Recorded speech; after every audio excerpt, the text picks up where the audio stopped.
Big boss లో ఇవి గమనించారా? ఎలా దొరికిపోయారో చూడండి. అసలైన సిసలైన రియాలిటీ షో అని అంటారు.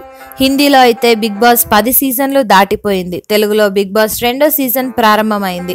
బిగ్ బాస్ మొదటి సీజన్ ఎన్టీఆర్ హోస్ట్ గా బాగా సక్సెస్ అయింది. మొదటి సీజన్ టీఆర్పీ పరంగానూ కమర్షియల్ గాను బాగా సక్సెస్ ని సాధించింది. అందుకే బిగ్ బాస్ సీజన్ ఇంకా బాగుండాలని అనేక చర్యలను తీసుకున్నారు. బిగ్ బాస్ హౌస్ ని పూణేలో కాకుండా హైదరాబాద్ లో అన్నపూర్ణ స్టూడియోలో నిర్మించారు. అంతేకాకుండా సెలబ్రిటీలతో పాటు సాధారణ వ్యక్తులను కూడా పార్టిసిపెంట్స్ గా తీసుకున్నారు.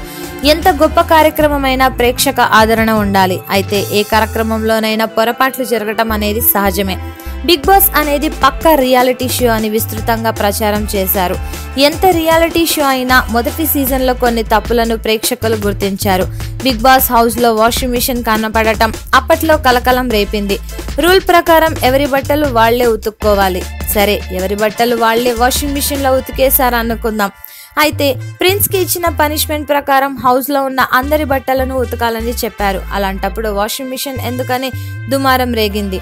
మొదటి సీజన్ లో వలె ఈ సీజన్ లో కూడా కొన్ని తప్పులను నెటిజన్స్ ఎత్తు చూపుతున్నారు. బాబు గోగినేని చపాతీలను చేస్తున్నట్లు చూపించారు. అయితే అక్కడ పొయ్యి వెలగడం లేదు. ఎక్కడో కాల్చి తెచ్చిన చపాతీలను పెన్నం మీద వేసినట్లు అనుమానాలు వస్తున్నాయి. బాబు గోగినేని చపాతీలు కాల్చుతూ ఉంటే లేడీ పార్టిసిపెంట్స్ చపాతీలను చేస్తూ ఉంటుంది. కానీ చపాతీ కర్రకు ఏమాత్రం పిండి అంటలేదు. అలాగే కాల్చిన చపాతీలు కూడా చాలానే కనబడుతున్నాయి. కర్రతో చపాతీ చేసినప్పుడు పిండి అంటుకోవాలి కదా అని నెటిజన్స్ ప్రశ్నిస్తున్నారు.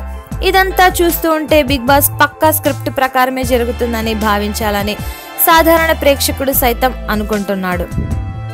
Subscribe to Public Talk TV. Please subscribe Public Talk TV. Please subscribe to Public Talk TV. Tell me pretty lies, look me in the face, tell me that you love me.